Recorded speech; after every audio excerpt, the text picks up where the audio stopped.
90 5 90 90 195 अच्छा ऊपर से ये we are also told by Meera ऊपर से स्टार्टिंग से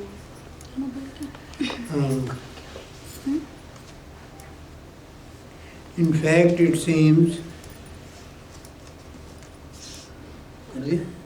This is a very significant contribution of Mirabai. Last line is secure. हाँ ये चल गया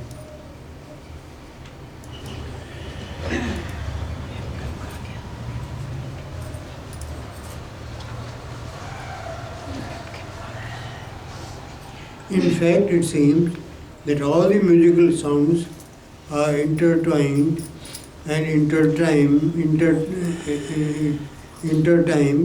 by the beats of अनाहत.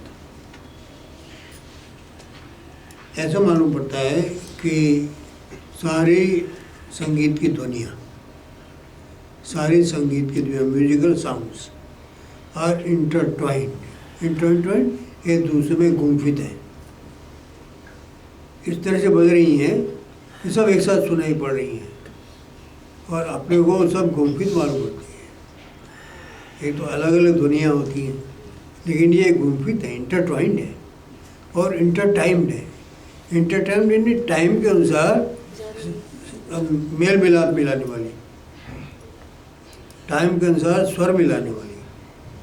ठीक है.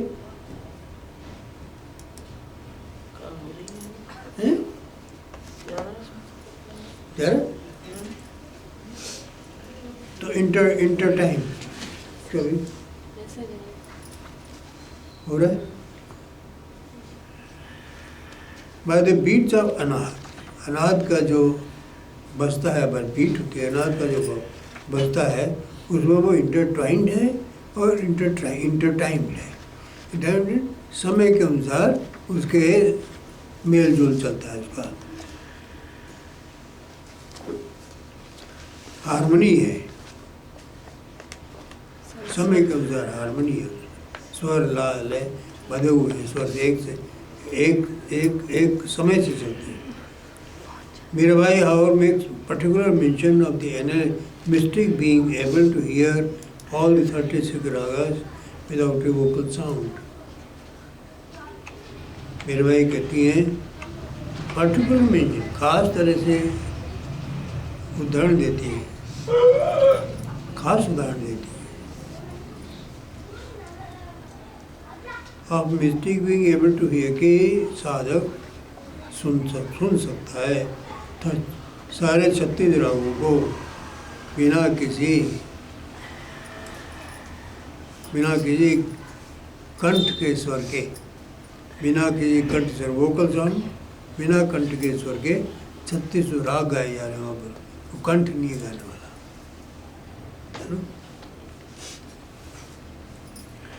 This is a very significant contribution of Mirabai to ordinary mystical experience. ये मीराबाई का एक बहुत ही साधारण अनुभव को परमार्थ के अनुभव है, उनके लिए ये बड़ा ही उनका अपूर्व योगदान है. मीराबाई का ये सिग्निफिकेंट कंट्रीब्यूशन, बड़ा महत्वपूर्ण योगदान है मीराबाई का. साधारण जो अनुभव आते हैं ध्वनियों के, उन ध्वनियों के अनुभव में ये मीराबाई का इस प्रकार का अनुभव अब एक महत्वपूर्ण योगदान है. Mystical experience so far as the ragas is concerned, यहाँ तक रागों का संबंध है, ये उनका महत्वपूर्ण योगदान है. We are also told by Mirabai that the spiritual aspirant enjoys the experience of colours wherever the eye is cast. हम ये भी बताते हैं, बहुत बताया गया है, ये भी हमसे कहा गया है कि मीराबाई के द्वारा कि एक साधक, परमार्थ का साधक आनंद लेता है, रंगों के अनुभव का आनंद लेता है, रंगों के उसको अनुभव आते हैं. wherever the eye is cast, जहाँ भी वो आँख डालता है, जिधर भी उसकी दृष्टि जाती है उधर रंग ही रंग दिखाई पड़ते हैं, उसका वो आनंद उठाता है। ये रंगों का दिखाई पड़ना ये साधना का एक स्तर है। आगे स्तर बनेगा जब वो रंग किसी वस्तु में जड़ित दिखाई देंगे, तब वो और उच्च स्तर बन जाएगा उसका। Both the ambers become deeply saturated. Both the ambers become deeply saturated. दोनों आकाश भर जाते हैं। सैचुरेटेड, तृप्त हो जाना, संतृप्त हो जाना, गहरे संतृप्त हो जाते हैं, भर जाते हैं। एज इट वेयर और विथ कलर, कलर से भर जाते हैं। दोनों आकाश कलर से भर जाते हैं। As well as celestial sky, both the ambers become deeply saturated as it were with color, says Mirabai. The human garment as well as the celestial sky. तो कौन से दो आकाश हैं? ये तो ह्यूमन गारमेंट, ये शरीर रूपी वस्त्र, इसमें कलर भर जाता है। और दिव्य आकाश है, उसको कलर भर जाते हैं। तो दोनों अंबर कलर से भर जाते, अंबर है वस्त्र। तो दोनों एक तो आकाशीय वस्त्र है, सेलेस्टियल स्वर्गीय वस्त्र है, आकाश परमात्मा का आकाश, और एक हमारा शरीर, दोनों रंगों से बना, इसमें रंग दिखाई पड़ते हैं। रोम रोम से रंग, रोम रोम रंग सार रहे, रोम रोम के अंदर रंगशाला बन जाती है। तो ऐसा आनंद साधक को आने लगता है। The human garment as well the celestial sky, यह स्पष्ट कर दिया। ह्यूमन गारमेंट मानवीय शरीर और दिव्य आकाश। Further Mirabai tells us that exquisite colours seem to shot as it were from every part of human body. ये मीराबाई कहती हैं कि बहुत सुंदर कलर, एक्सक्विजिट कलर, सुंदर कलर, सुंदर सीम टू शूट, पिचकारी तरह से निकलने लगते हैं। शूट, पिचकारी तरह निकलने लगते हैं। मानो मनुष्य के प्रत्येक रोम रोम से पिचकारी छूट रही है, ऐसे रंगों की, ऐसे रंग बाहर निकलने लगते हैं उसके अंदर। As well as we see later the pores of human body are regarded by other mystics as outlets of sound, light and Joy. जैसे हम आगे भी देखेंगे कि मनुष्य शरीर के जो पोर्स हैं, पोर्स है ना, रंध्र, मनुष्य शरीर के जो रंध्र हैं उनको माना गया है ज्ञानियों के द्वारा, मिस्टिक्स के द्वारा, आत्मानुभवों के द्वारा माना गया है कि ये के सारे पोर्स हैं वो आउटलेट्स हैं, निकलने के स्थान है। इसके साउंड इससे निकलती है, लाइट इससे निकलती है, आनंद इससे निकलता है। ये सब के सब शरीर से निकल के बाहर जाने लगते हैं। आपके अंदर से भरा हुआ आनंद, रंग, ध्वनि, ये सब आपके शरीर से निकलने लगते हैं। आपका शरीर कंपित होकर के ध्वनियाँ निकालने लगता है, और ध्वनियाँ गोबर की थेपड़ी में भी जा सकती हैं। जनाबाई ने जब गोबर की थेपड़ी को कहा कि चल, किसी ने चोरी कर ली मेरी थेपड़ी, मैंने गिनती रखी थी, तो जगह देख लेते कौन सी है कि जिसमें ध्वनि आती हो वो मेरी थेपड़ी है। तो उसने कान में उठा करके देखा लोगों ने, ध्वनि आ रही थी, तो जनाबाई की हो गई। मतलब ऐसी ध्वनि शरीर से निकलने लगती है, कण कण से निकलने लगती है, और जिसको छूती है उसमें अंतर्व्याप्त हो जाती है। Mirabai also tries to explain the phenomenon allegorically by combining together moral and mystical experience. Mirabai फिर समझाने की कोशिश करती है, स्पष्ट करने की कोशिश करती है इस घटना को, फेनोमेनन घटना, इस घटना को समझाने की कोशिश करती हैं सांकेतिक रूप से, by combining together moral experience, mystical experience, आत्मानुभव को और नैतिक अनुभव को मिला करके इसे समझाने की कोशिश करती है। कैरेक्टर और virtue she tells us constitute the colour. कहती है कि व्यक्ति का चारित्रिक गुण है वो रंग है, उसका चारित्रिक गुण है वो तो है रंग। एंड डिवोशन और लव दिस सिरिंज, उसका अंदर जो प्रेम का भाव है वह पिचकारी, सिरिंज यानी पिचकारी। तो अगर आपका प्रेम है हृदय में, डिवोशन है, प्रेम है, तो पिचकारी की तरह से आपके कलर्स को बाहर फेंकेगा। ये चरित्र का गठन होता है तब कलर्स निकलते हैं।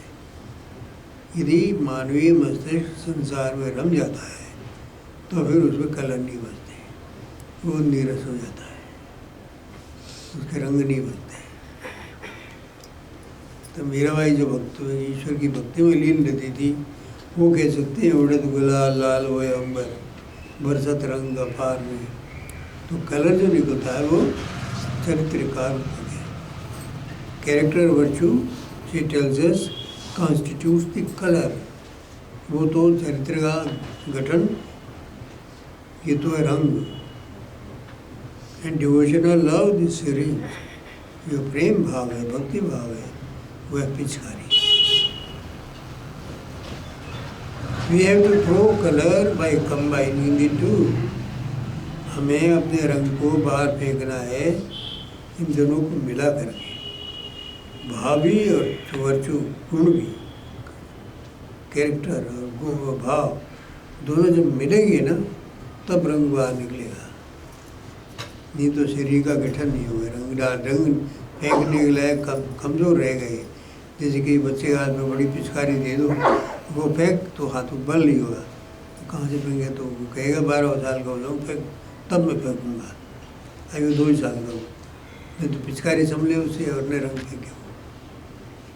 तो वो एक शक्ति होती है जिससे रंग बाहर निकल होते हैं, वो दो गुणों के सम्मिलन से होती है।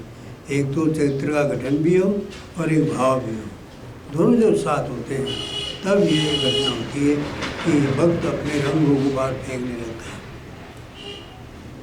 नेमली वर्चू एंड डिवोशन, वर्चू सद्गुण और डिवोशन भाव, दोनों का गठन हो, दोनों साथ साथ हो, तब आनंद के जो रंग हैं बाहर निकलने लगते हैं। Mirabai tells us that by this throwing of colour he welcomed the Lord. Mirabai कहती है कि इन कलर्स को फेंक करके मैंने अपने स्वामी का स्वागत किया। उड़द का रंगों को फेंक करके मैंने स्वागत किया। वो आए तो मैंने रंग डाले उनके ऊपर। Mirabai tells us that by this throwing of colour she welcomed her lord who had come back to the home after playing the Holi. जो होली खेल करके वापस लौट के घर को आए थे, तब मैंने भी उनके ऊपर रंग की पिचकारियाँ छोड़ी। खेल के आए होंगे बाहर, फिर मैंने रंग की पिचकारियाँ उनके ऊपर छोड़ी। The curtains of sense should not be lifted. कहते हैं अब शर्म की क्या बात है, अब तो पर्दा खोल देना चाहिए। जो गुरु स्वामी है, मालिक है, अर्थात पर्दा कौन सा है?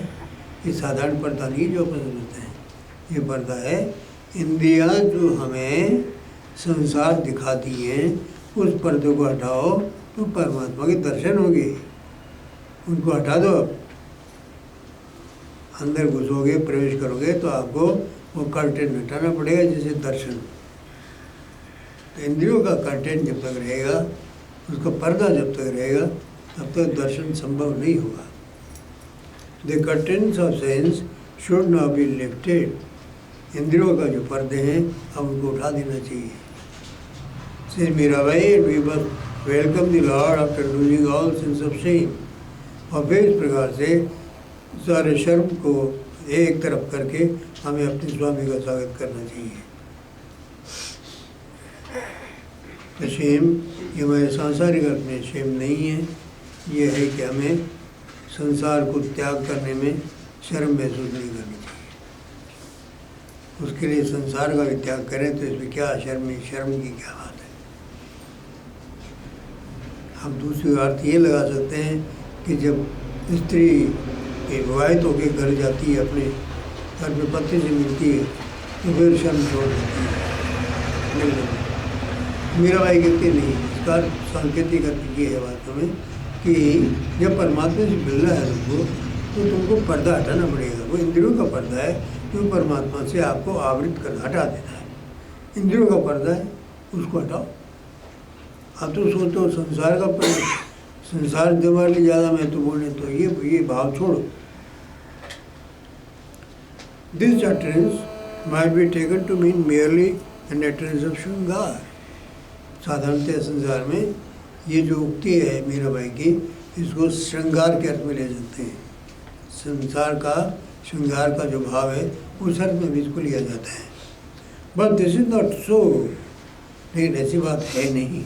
श्रृंगार के अर्थ में ये पद नहीं है। वी हैव मियरली अपेरेंट श्रृंगार, यहाँ पर केवल दिखावटी श्रृंगार है। पद श्रृंगार के जो मालूम पड़ते हैं, अपेरेंट जो दिखावटी ऊपर से दिखने वाले, ऐसा श्रृंगार है ये। तल में जाओ तो श्रृंगार नहीं, ये परमार्थ है। Though which shines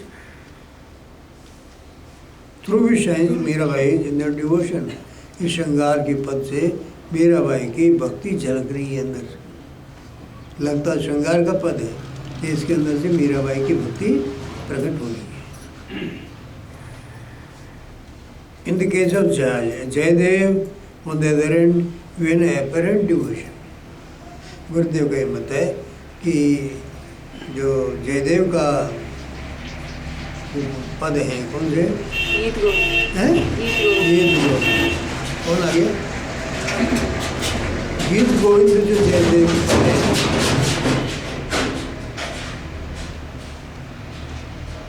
we have an apparent devotion। उसके अंदर भाव तो केवल दिखावटी है। भाव, भक्ति भाव तो ऊपर से देखने का है।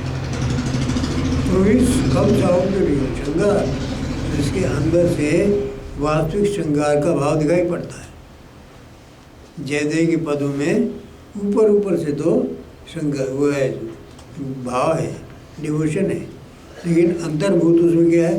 श्रृंगार है। लेकिन वहाँ के मंदिर वाले उसको पढ़ते हैं, गाते हैं और उसको श्रृंगार का पद नहीं मान के उसको भक्ति के पद मानते हैं। अब ये गुरुदेव का मत है और इनका मत वो उस मत से भिन्न है। आत्मज्ञान के पक्षपाती हैं वो लोग, भगवान कृष्ण को मानने वाले हैं, तो पंथ ही अलग है, इसलिए हम उनसे एग्री नहीं करते हैं। हमें अपनी बात से चलना है, उनके पदों से हमें क्या लेन देना है।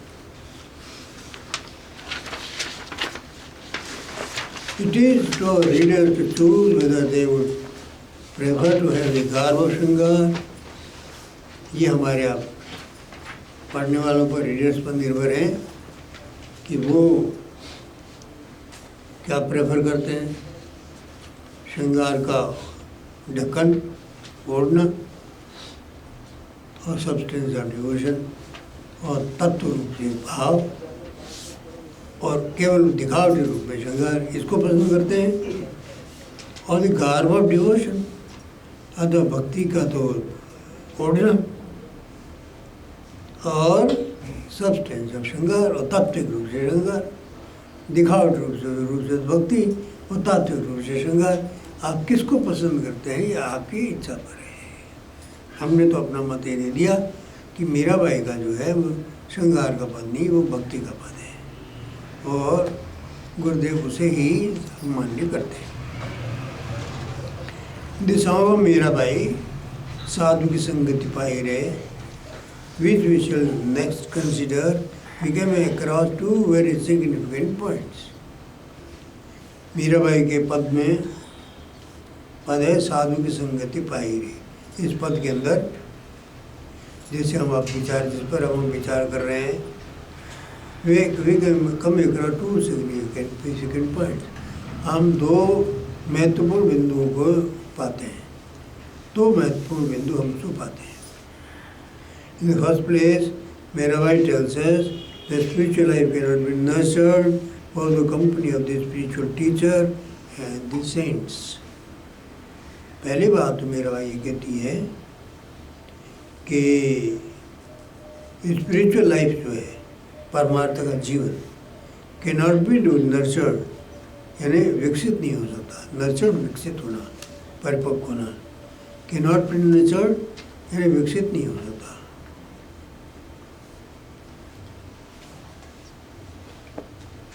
Without the company of spiritual teacher, परमार्थ गुरु के कंपनी के बिना, उनके कंपनी में, उनके सत्संग में रहे बिना आप को ये परमार्थ जीवन विकसित नहीं हो सकता। एंड सेंट्स, परमार्थ जीवन के लिए सदगुरु का और संतों का साथ जरूरी है। हम सोचते आजकल के लोग कहते हैं भजन के लिए गुरु के क्या जाना है, घर में नहीं बैठ के कर सकते क्या? तो ऐसे कहो उनसे कि तुम ऐसे भी कह सकते हो भाई कि तुम रोज रोज नौकरी पे क्या जाते हो, क्या रसोई में बैठ कर रोटी नहीं खा सकते क्या? अरे कमाओगे नहीं तो रसोई में कहाँ से खाओगे तुम? तो गुरु के यहाँ जाओगे तो कमाई होती है, फिर उसका आनंद लो बैठ करके। अब आप तो ये कह रहे हो कमाओ तो मत, और बैठ के आनंद लो। तो मूर्ख लोग ये उपदेश बड़ी गलती से देते थे कि घर में बैठ के नहीं हो सकता क्या? तो कर लो घर में बैठ के, फिर घर में बैठ के रोटी कमा लो, घर में बैठ के जगत के काम कर लो।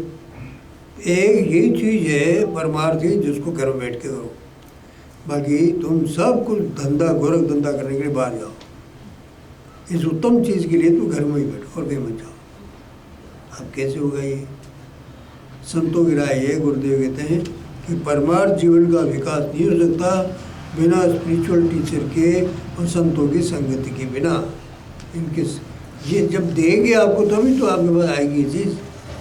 देना तो इनको होता है, दे तो ये है। तो लोग इस बात को नहीं जानते, वो समझते हैं कि ये ऐसा है, बस अंदर माला जप लेना, भगवान को भोग लगा लेना, बस यही है भगवान। ये परमार्थ का इतना अज्ञान है लोगों के मन में, क्यों समझते हैं इतना ही परमार्थ है, ईश्वर का नाम ले लो, बस राम राम कर लो।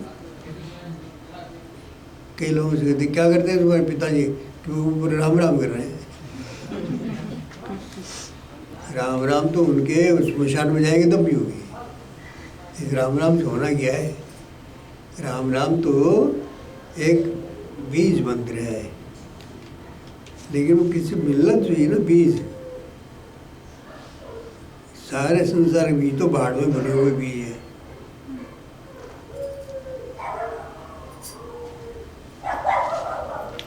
क्या आ गया? बाढ़ में बुने हुए बीज है। बाढ़ में बुने हुए क्यों? कि जितने भी आपके ईश्वर के नाम हैं वो आपके मन में जो अग्नि जल रही है ना संसार की, उसमें भुने हुए हैं सबके सब। हाय राम भुन गया राम का नाम। हाय राम जो अग्नि जल रही है ना, दुख होगी, उस जला दिया आपने उसको। सारे ईश्वर के नाम, कभी शिव का नाम, किसी शिव भक्त रहोगे शिव का भी जला दिया आपने। कभी किसी दुर्गा के भक्त रहोगे दुर्गा का नाम भी जला दिया आपने। गणेश भी जल गए, उसका सारे नाम जले पड़े दुनिया के। संसार के दुखों में लिपटे पड़े हैं। अब शुद्ध नाम है कहाँ जिसमें बीज हो, चैतन्य बीज हो, ऐसा है कहाँ आपके पास में? बीज भी किसी अच्छी दुकान से लाना पड़ता है, अच्छा बीज हो, ट्रीटेड हो अच्छी तरह से, जिस जंग नहीं लगे, जंग क्या बोलते हैं, कीड़े नहीं लगे, बीज फसल भी अच्छे दे, तो ऐसे बीज होते हैं। तो ऐसे बीज परमात्मा का बीज भी होता है, जो गुरु उसको अपने तपस्या से तपाते हैं, शक्ति भरते हैं। गुरु के मंत्र जाप से वो मंत्र शक्तिमान होता है, फिर वो शक्ति दूसरों के पास जाके अपना काम करती है। संसार के लोग कहाँ मंत्र कर रहे हैं, तो हाय करते फिरते हैं, हाय रुपया, हाय पोता, हाय बेटा, इसके अलावा काम किया उनको। तो कहाँ से बीज मंत्र होंगे, कहाँ वो पकेंगे उनके पास? दिक्कत तो ये है कि वो बीज मंत्र का स्वरूप ही नहीं समझता। देखो कोई नाम ले लो बस।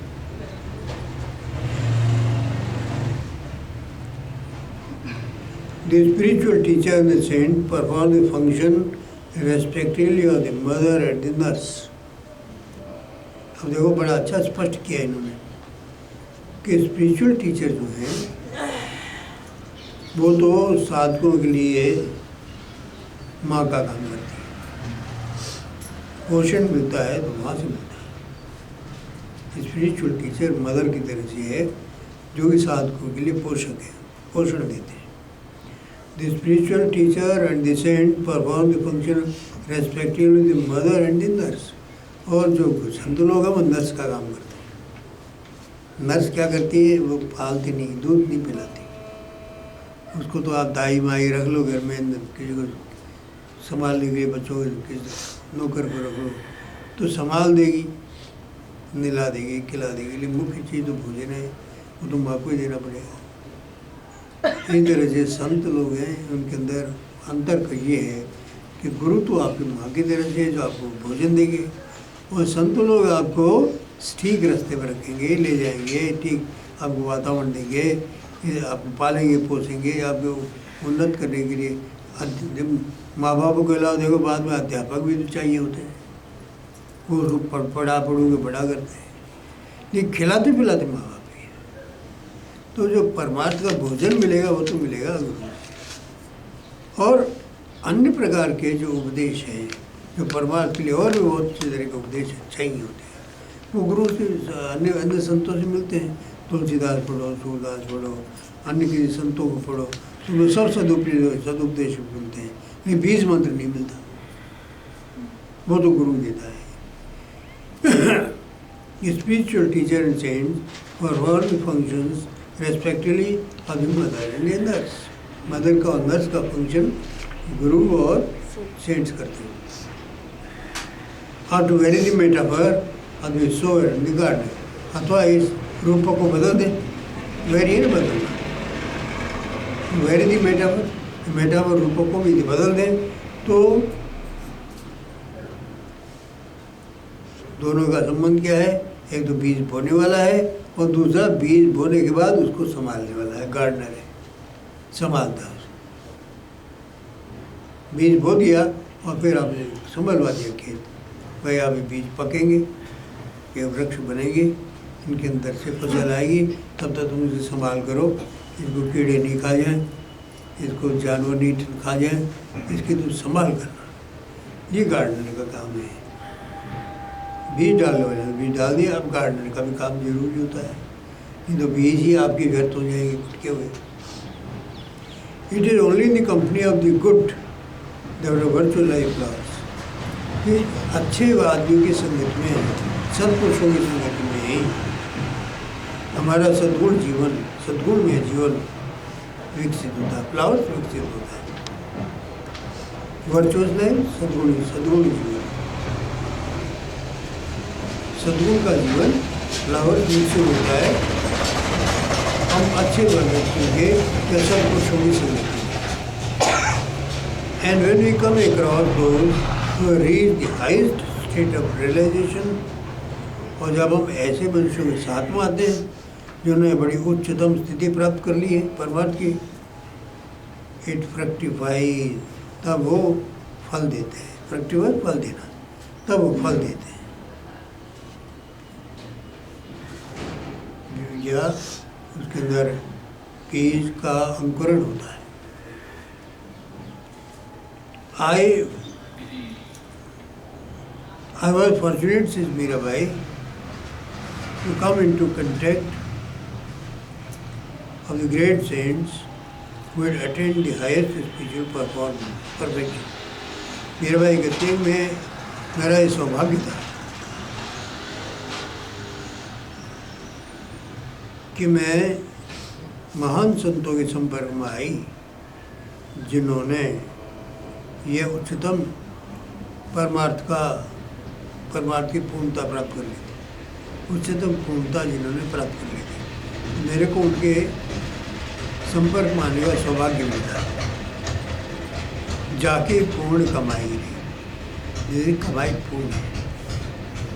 Of these she mentions Namdev, Kabir and Muktabai, जिन की पूर्ण कमाई उनको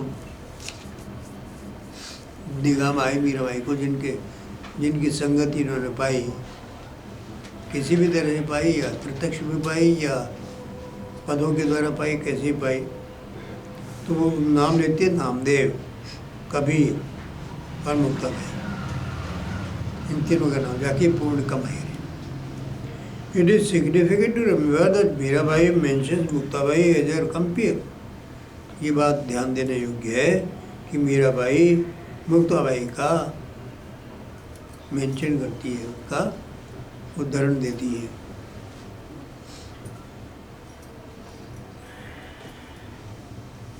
एज ए कंपेयर, अपने से अपना कंपेयर में साथी के रूप में, as an equal, lady duty, स्त्री भक्त के रूप में उसका स्मरण करती है। कंपेयर करते हैं, साथी है, equal. And forget to mention the latest great brother Jnaneshwar, और ये भूल जाती है मीराबाई उनके जो बड़े भाई मान भाई भक्त थे ज्ञानेश्वर, उनको वो भूल जाती है, उसका कहीं नाम नहीं आता। तो आश्चर्य की बात है, मुक्ताबाई का जहाँ नाम लिया, ज्ञानेश्वर को कैसे भूल गई। अब भाव प्रभाव मिली कि मुक्ताबाई वो responsible for the spiritual life, वो तो मुक्ताबाई एंड नामदेव, जो ज्ञानेश्वर मुक्ताबाई और नामदेव दोनों के ही स्पिरिचुअल लाइफ को विकसित करने के लिए उत्तरदायी थे, उनका तो नाम इन्होंने ले लिया और उनके मूल का नाम भूल गया, उनका नाम नहीं दिया। नामदेव और मुक्ताबाई के नाम आए थे, उनके तो वर्धित करने वाले, इनको विकसित करने वाले ज्ञानेश्वर, उनका नाम देती। खैर, अब कवियों को सब माफ होता है, दो के नाम ले दिए तो भी कोई बात नहीं, कि दो में पूर्ण थे। बेटा अगर पूर्ण है तो बाप का नाम नहीं तो क्या बात, बेटा तो पूर्ण ही है। In any case, Mirabai tells us that these had mingled their light with the light of God. Mirabai कहती है ये जो संत थे, इन्होंने अपनी ज्योति को परमात्मा की ज्योति से मिला दिया था। मिंगल मिला देना, परमात्मा की ज्योति से उन्होंने अपनी ज्योति को मिला दिया था। ज्योति में ज्योति मिला ही रही। Which elements is to say, as Washington Irving has put it, deep had called into deep. इसको यूँ कह सकते हैं जैसे वाशिंगटन इरविन ने अपने शब्दों में कहा है, deep had called into deep. Deep यानी गहनतम समुद्र, उसने गहनतम समुद्र से मेल कर लिया।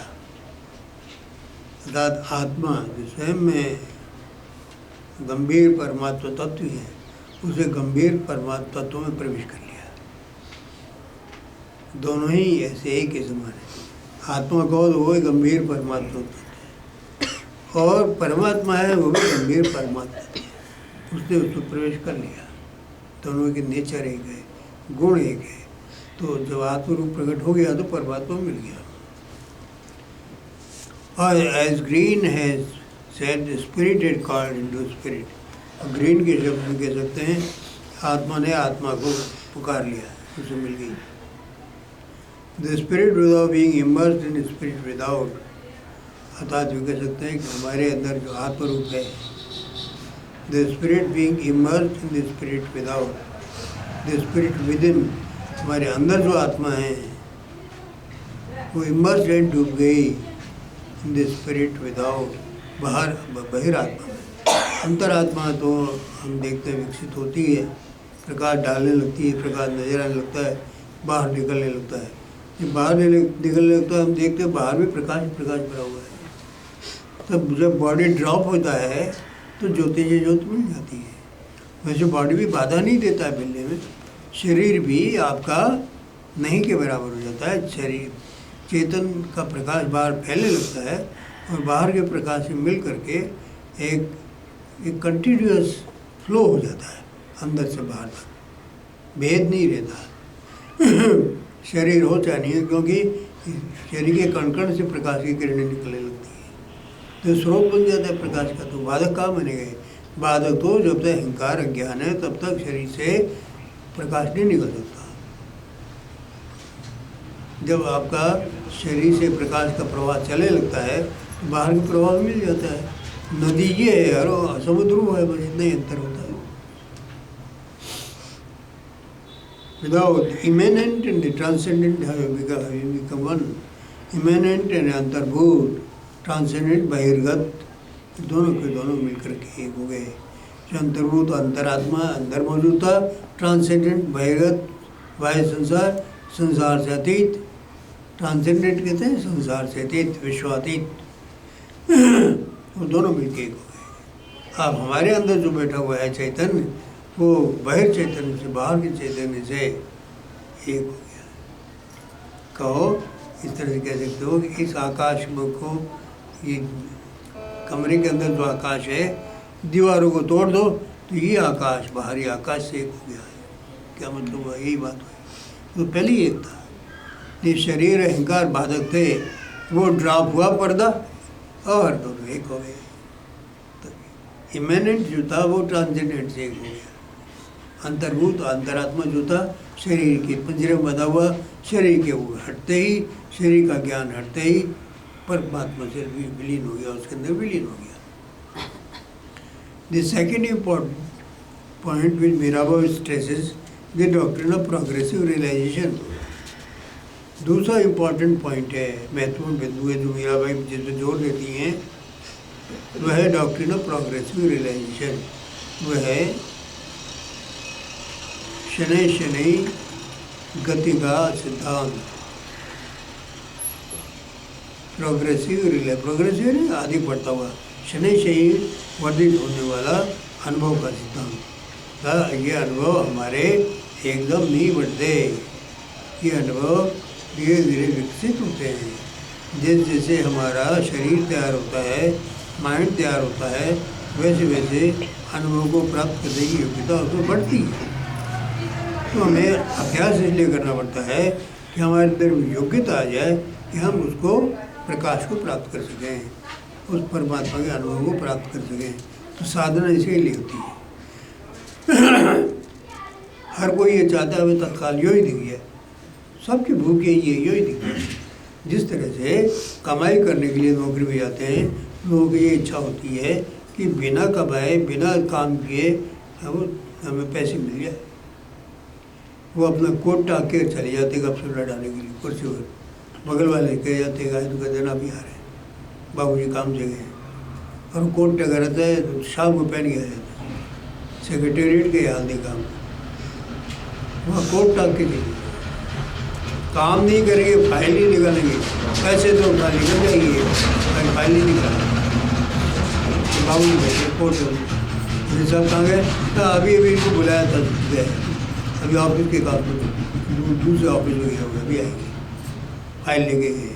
सेक्रेटरी साहब ने बुलाया, आप सेक्रेटरी, अब तो कौन मुझसे सेक्रेटरी को जाने की इजाज़त नहीं।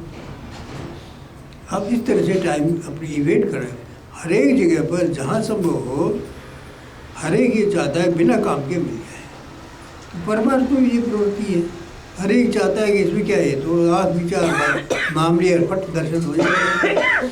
इतना सरल नहीं है। संसार की कमाई आसान है, ये कमाई बहुत मुश्किल है, क्योंकि उसमें पार के अंदर बैठा है ना, वो देने वाला तो वो है, वो पेमेंट करेगा देख देख के, आपको देगा, लेकिन देने लगेगा तो कमी नहीं है। लेकिन प्रारंभ में वो चेक करता है कि अंदर आने लायक है कि नहीं है। आजकल बहुत चेकिंग चल रही है ना, नुमाइश में जाओ तो आपके बोरी बिस्तर सब देखते हैं, अंदर बाहर सब तलाश करके 3-3 जगह चेकिंग होकर फिर अंदर घुसते देखते हैं। तो हमारे यहाँ भी ऐसी चेकिंग है, अंदर परमात्मा की है।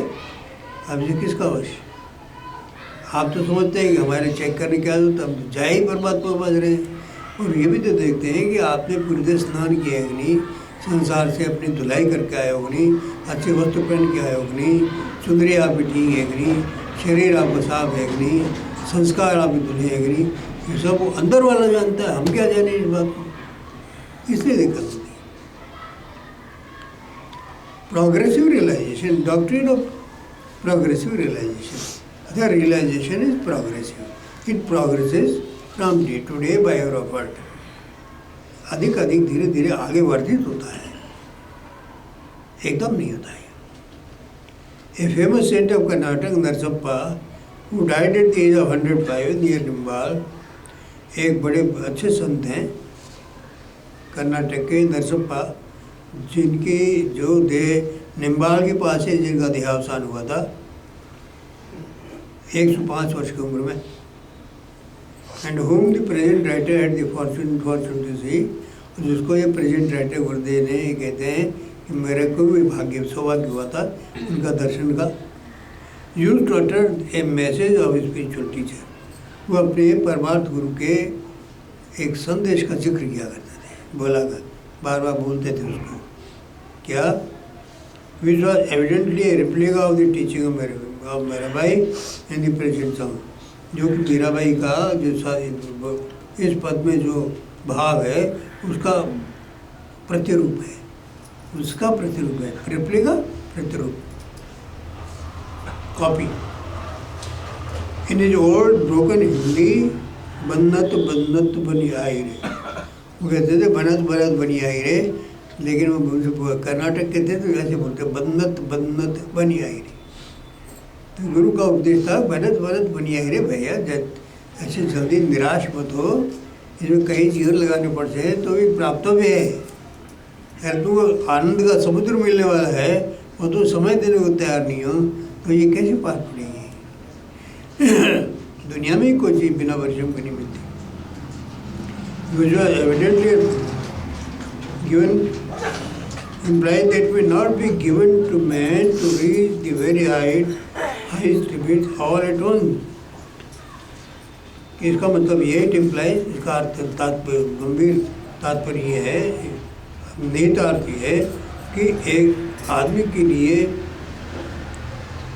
ये हमेशा संभव नहीं होता कि वह सर्वोच्च जो सीमा है परमार्थ की उसको तत्काल प्राप्त हो जाए, तत्काल प्राप्त हो जाए, आकाश में एकदम रॉकेट से उड़ जाए, ऐसा सबके लिए संभव नहीं है. खीम सिंह बेटा तो 10-15 दिन में बॉडी अच्छी उसने उन्नति कर ली, लेकिन और दूसरे 10-15 साल में भी नहीं कर पाते वो. तो उनको कहा जाता है बन्नत बन्नत बनी आई, बन्नत बन धीरे धीरे धीरे धीरे बनते बनते बात बन जाएगी, थोड़े थोड़े में. एकदम कोशिश मत करो, एकदम निराशा याद लगेगी.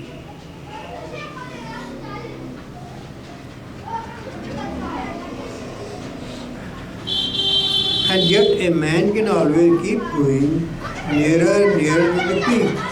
फिर भी एक आदमी चोटी के निकट और निकट जाता रह सकता है. अभ्यास करते करते चोटी के निकट और निकट जाता रह सकता है. अब आप चींटी किसी पक्षी से तुलना करें कि मैं भी उसकी तरफ उड़ के चला जाऊँ या चली जाऊँ और जाके फल के लिपट जाऊँ, तो चींटी के बस का ये नहीं है. रोग वो चींटी है, याद रखना चाहिए. उसके मन में परमात्मा ने सामर्थ्य नहीं दी है कि वो तीव्र गति से चल सके. इसको मानने में हर्ज नहीं है. हर एक को अपनी सामर्थ्य के अनुसार चलना पड़ेगा.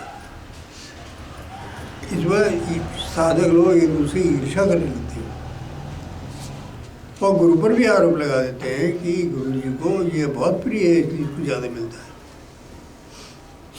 के राव ने अपनी पुस्तक में लिखा है कि साधकों का सबसे बड़ा दोष ये होता है, गुरु के पास जो कुछ मिलता है उसमें अपना योगदान क्या है वो नहीं देखते, अपनी स्वयं क्षमता कितनी है उसका अवलोकन नहीं करते. अंतरावलोकन करें, अपनी कमियों को देखें तो समझ जाए वो, लेकिन इतनी क्षमता नहीं होती. वो देखते गुरु का दोष है, वही देते नहीं. वो क्यों नहीं देंगे? वो तो चाहते ही हैं उनके 1000 शिष्य एकदम सूर्य के समान तेजस्वी हो जाए. क्या बुराई लगती है उनको? वो तो चाहते हैं इसी. ये सब सूर्य के समान तेजस्वी हो कैसे सकते हैं?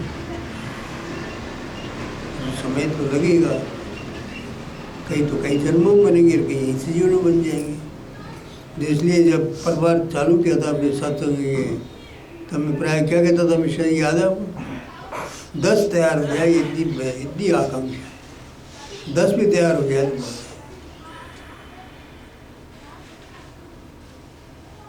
वो सीमा रेखा मेरे को याद थी कि एकदम नहीं होता, भटकती नहीं है, एकदम धीरे धीरे विकास होता है और लोगों में धीरे धीरे चलने के लिए धैर्य नहीं है, इसलिए बीच में छोड़ के चले जाएंगे सब। बहुत से चले जाएंगे, फिर से वापस आएंगे, फिर गाड़ी में बैठेंगे, फिर उतर जाएंगे, ऐसे लोग करते फिरते हैं। तो जितने गाड़ी से उतरते हैं वो उतरने वाले लोग फिर दूसरी गाड़ी में बैठ के आना पड़ता है। टाइम तो निकल गया ना, और गाड़ी फिर मिलती पैसेंजर, मिल तो निकल गई। जितना भाव कम हो गया उतने अनुसार आपको पैसेंजर मिलेगी अब आगे, कि भाव कम हो गया। और भाव तीव्र होता तो आपको पैसेंजर शताब्दी मिलती, बहुत तीव्र गति से जाते आप। तो भाव के में तो भाव अगर आप कम कर दोगे तो आप शताब्दी से उतर के पैसेंजर में जा बैठे, लोकल ट्रेन में सवारी करनी पड़ेगी, फिर तो सीटी बन जाओगे धीरे धीरे। तो भाव विक्षेप कर लेना, भाव को बिगाड़ लेना, ये बुद्धि की मंदता है। बुद्धि मंद होती है, बुद्धि में अपने भाव बिगाड़ लेते हैं। और बुद्धि तीव्र होती है तो भाव कभी नहीं बिगाड़ते। वो समझते हैं गुरु को देने में कोई एतराज़ नहीं है। आप गुरु को तो ये पसंद है नाम लिया और आप बैठ जाओ किसी घर में कोने में और भजन करो, उनका बार बार आओ ये भी जरूरी है। अगर आप में पूर्ण श्रद्धा और भाव है तो घर में बैठे बैठे बीच से निकाल सकते हो सब। लेकिन बार बार भाव श्रद्धा को जागृत करने के लिए जाना पड़ता है, कि समय एक क्षमता नहीं होती कि भाव को निरंतर बनाए रखें, इसलिए बार बार जाना पड़ता है। वो दिन का संतों को जाना पड़ता है, उनको वातावरण ग्रहण करना पड़ता है, वातावरण को सोखना पड़ता है, अपनी शक्ति ग्रहण करनी पड़ती है, विश्वास ग्रहण करना पड़ता है बार बार, और फिर कई काम होता है। विश्वास की भाव की कमी की वजह से बार बार हमें संतों के पास जाकर के और इस विश्वास और भाव को जागृत रखना पड़ता है, बनाए रखना पड़ता है। ये नहीं है कि भाव है, लेकिन ये आप याद रखो, जब आप गुरु के पास जाते हैं, पहली बार जब जाते हैं, जिस भाव को लेके जाते हैं वो भाव 2-4 सालों में कम हो जाता है, कम हो जाता है। कहते हैं ये तो घिसाई है, तो मिलता ही नहीं। तो इसमें आपने गलती क्या की, अपने अंतर की योग्यता को देखने का ज्ञान नहीं है।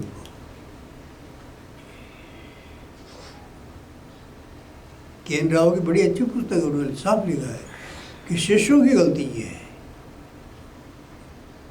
कि वो अपने योगदान को नहीं देखते कि हम कितना कर रहे हैं, गुरु को ही देखते हैं, गुरु हमको नहीं दे रहे, ऐसा मान लेते हैं।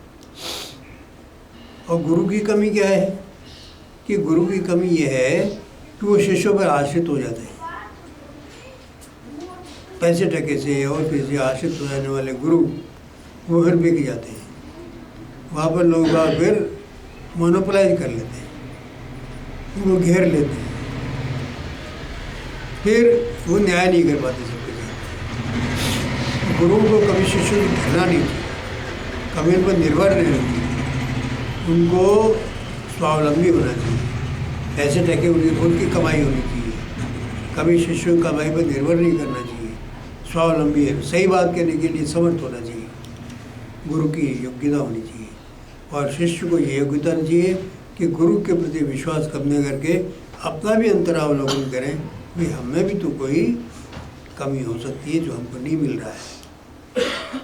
दोनों साइड को उन्होंने केन राव ने बड़ा अच्छा समझाया।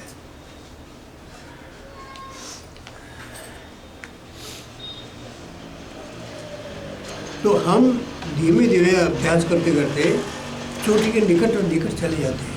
चीटी जा रही है, आप 2 घंटे बाद देखोगे 4-5 फुट चढ़ गई, चलते पक्षी अंत में एकदम जा बैठा है। तो चीटी को हताश होने की क्या जरूरत है, वो अपनी गति चल के भी तो पहुंच सकती है ना। निरंतर अभ्यास करें, चलती रहे, सांस छोड़े नहीं तो पहुंच सकती है। कभी तो ऐसा होगा कि पक्षी भी नहीं पहुंचे, वो पहुंच जाए। खरगोश और कछुए का तो आपको मालूम ही है, खरगोश वेब हो गया कि मैं तो पहुंच जाऊंगा, कछुए की देर लगी और वो सो गया पीछे, तो कछुआ धीमे धीमे चाल चलते पहुंच गया, और वो जागा तब तक तो पहुंच चुका था। तो पता नहीं सब तरह के जीव में घटनाएं हो जाती हैं। तीव्र चलने वाले कभी कभी सो जाते हैं, ये भी हमको पता है। बड़ी गति चलने वालों में प्रभात आ जाता है, थोड़ा विश्राम करने की सोचते हैं। और वो उस विश्राम में गलत निकल जाती है इधर उधर और गिरते रुक जाती है। सब तरह इकट्ठा है। Gyaneshwar has told us that there is just that difference between a perfect mistake and God as there is between the 14th day moon and the full moon. Dnyaneshwar कहते हैं कि परिपक्व हो जाने के बाद भी संत पूर्ण परिपक्व हो गया, ईश्वर से एक हो गया, तो भी एक डिफरेंस रहता है दोनों, ईश्वर में गुरु और गुरु में, पूर्ण गुरु में ईश्वर में फिर भी जरा सा अंतर है। क्या? जैसे 14वीं का चांद और पूर्णिमा का चांद।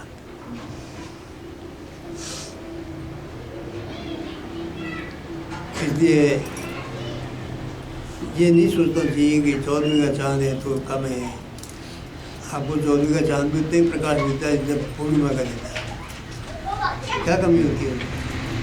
लेकिन ज्ञानेश्वर जी कहते हैं कि इतनी संत में और ईश्वर में इतनी कमी होती है, कितना ही बड़ा संत हो, लेकिन जो भौतिक उपादान उसने ग्रहण कर लिया है, इसकी जो थोड़ी बहुत सीमा है जो उसने स्वीकार की है या जनित्व स्वीकार की हो, उसे परमात्मत्व प्राप्त होने में उसको कमी आएगी, एक कला कम रह जाएगी। जब शरीर का चोला छोड़ेगा तो पूर्ण से पूर्ण का विलीन हो जाएगा। लेकिन तब तक 23 कैरेट या 24 कैरेट का अंतर होता है, या फुल मून का और 14वीं के चांद का अंतर होता है, ऐसा अंतर जरूर रहता है। As there is between the 14th day moon and the full moon, or between pieces of 23 carat gold and 24 carat gold, अथवा दो टुकड़े 23 कैरेट सोने के और एक 24 कैरेट सोने का, उसमें कितना सा अंतर होता है। हम तो शायद अंतर पता भी नहीं लगा सकते, एक्सपर्ट चाहिए जानने के लिए, लेकिन इसका एक्सपर्ट ईश्वर होता है और संत स्वयं होते हैं। स्वयं संत कभी भी ये नहीं कहते कि हम पूर्ण ईश्वर है, वो ईश्वर को ही पूर्ण मानते हैं। संत की पूर्णता किस बात में है? इस बात में है कि वो ईश्वर की पूर्णता को जानता है और अपनी अपूर्णता को भी समझता है। अज्ञान का ज्ञान होना ही वास्तव में ज्ञान है। यदि हमें अपने अज्ञान का पूर्ण ज्ञान हो गया कि हम अज्ञान ही है, ज्ञान ईश्वर में ही है, तो आप ज्ञान के बहुत निकट है। और यदि आपको आभास हो कि हमको थोड़ा ज्ञान है, तो ये अज्ञान की पहली निशानी। उपनिषद में लिखा ना, विज्ञातम अविजानता, जानने वाले हैं जो अपना हम कहते हैं जानते हैं, तो आत्मा ज्ञानी। तो ज्ञान तो ईश्वर में इसके अलावा कि है ही नहीं। और जिस संत में भी ज्ञान है तो ईश्वर का ये ईश्वर ही है, लेकिन उसकी मात्रा कम हो जाती है कि वो इसमें पूर्ण रूप से नहीं आ सकता। इस अज्ञान को रखने के लिए अगर पूर्ण रूप से आ गया, शरीर छूट जाएगा। जब पूर्ण रूप से नहीं आता, इस शरीर को बचाए रखने के लिए, इस भेद को बनाए रखने के लिए एक कला कम रखता है। The present writer has chosen to call it the doctrine of approximation or asymptotism. उदय कहते हैं कि हमने इसको गणित की भाषा में बताया है कि ये सिद्धांत है एसिम्प्टोटिज्म का, जिसके अंदर एक लाइन चलती है कर्व के रूप में, कर्व के नज़दीक नज़दीक इतनी नज़दीक जाती है फिर भी वो एंड पॉइंट तक नहीं पहुँचती। कर्व के नज़दीक नज़दीक चलती रहती, लेकिन कभी भी अंतिम बिंदु पर नहीं पहुँचती, जाए एक हो जाएगी। ये अप्रोक्सीमेशन है। अप्रोक्सीमेशन निकटता जाना और अधिक निकट जाना। It is this perpetual progressive realization, ये जो perpetual है ना, निरंतर progressive realization, सतत वर्तमान सतत चलने वाला रियलाइजेशन और attainment to the highest act में possible for man here below, ये जो प्रोग्रेसिव रियलाइजेशन है, शनै से चलने वाला जो अनुभव है, या और attainment of the highest Acme, highest Acme ने चोटी, सर्वोच्च चोटी तक जो पहुंचना है, प्राप्ति है, वो इसी से संभव है। इसी संभव है कैसे? Progressive realization which may be reached by humanity without tint of arrogance and self-complacency। ये महत्वपूर्ण शब्द लिखे इन्होंने गुरुदेव ने, जो कि मनुष्यता के द्वारा प्राप्त किए जा सकते हैं। ये सर्वोच्च चोटी प्राप्त की जा सकती है विदाउट टिंट ऑफ एरोगेंस। एक अंश मात्र में अहंकार नहीं होना चाहिए, तब प्राप्त होती है। मैंने बताया था ना कि अगर अंश मात्र में शरीर भाव है, अहंकार है, थोड़ा सा भी है, तो पूर्णता नहीं प्राप्त होगी, इतना कमी रह जाएगी। और जितना जितना अहंकार ज़्यादा होगा, उतना उतना आपकी प्राप्ति भी कम होगी। जितना अहंकारी ज़्यादा होगा, उतना अज्ञानी होगा, निश्चित मान। और जितना विनयशीलता अधिक होगी, उतना ज्ञान की सामर्थ्य ज़्यादा होगी। By humanity without a tint of arrogance, self-complacency, self-complacency यानी प्रमाद, स्वयं का प्रमाद।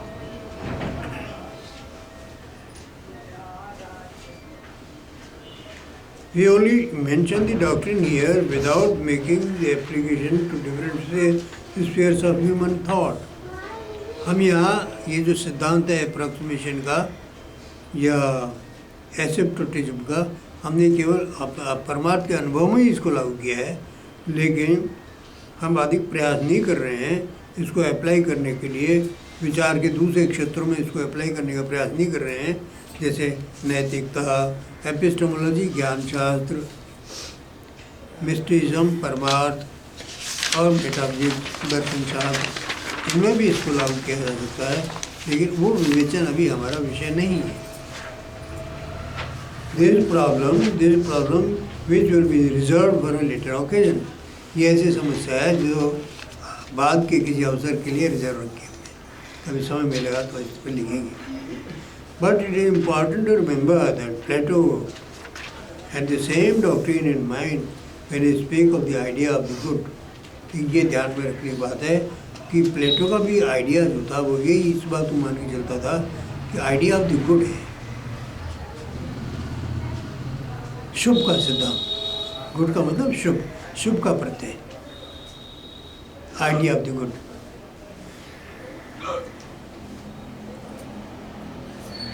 The highest attainable peak of truth, यह सत्य का सबसे सर्वोच्च चोटी है जो प्राप्त हो सकती है। शुभ का सिद्धांत ये मनुष्य को प्राप्त करने के लिए सबसे सर्वोच्च शिखर है, जो यहाँ तक जा सकता है। अब इसको आप पढ़ो ग्रीक दर्शन तो इसका यथार्थ अर्थ समझ में आएगा, ऐसे नहीं आ सकता। आइडियाज़ की श्रेणियाँ बांधी है उन्होंने, जिसमें हाईएस्ट जो ऊपर टॉप पर है वो है जो हमारे सच्चिदानंद है, वैसे the idea of the good. यद्यपि वो बहुत हमने हमारे विचारों से बहुत नीचे भी ठहरते हैं वो विचार उनके, लेकिन गुरुदेव उनकी तुलना यूँ कर रहे हैं, ये उनके भी हाथ में पड़ेगी किताब पाश्चात्य हो गई तो तुलना करने को बाध्य होंगे कि आइडिया ऑफ द गुड और भारतीय दर्शनों का सच्चिदानंद, इनमें क्या अंतर है। कभी उनकी खोपड़ी में आएगी बात, इसलिए मेंशन करते जाते हैं। The highest attainable peak of reality to which all the other ideas में continuous approximation by grades. Highest good जो है उसको प्राप्त करने के लिए और आइडियाज धीरे धीरे गति करते हैं सर्वोच्च गुड की तरफ जाने के लिए, और नीचे के आइडियाज हैं धीरे धीरे प्रोग्रेस करते हैं। वे कंटिन्यूस अप्रॉक्सीमेशन, निरंतर गति करते हैं बाय ग्रेड्स, यानी ग्रेड्स के द्वारा, लेवल के द्वारा। और when Bradley spoke of the degree of truth, अथवा जो ब्रैडले कहते हैं कि ट्रूथ एंड रियलिटी डिग्रीज है, thus insisting upon doctrine of approximation। इन पाश्चात्य विचारकों ने भी इस प्रकार से डॉक्ट्रिन ऑफ अप्रॉक्सीमेशन को ही माना है।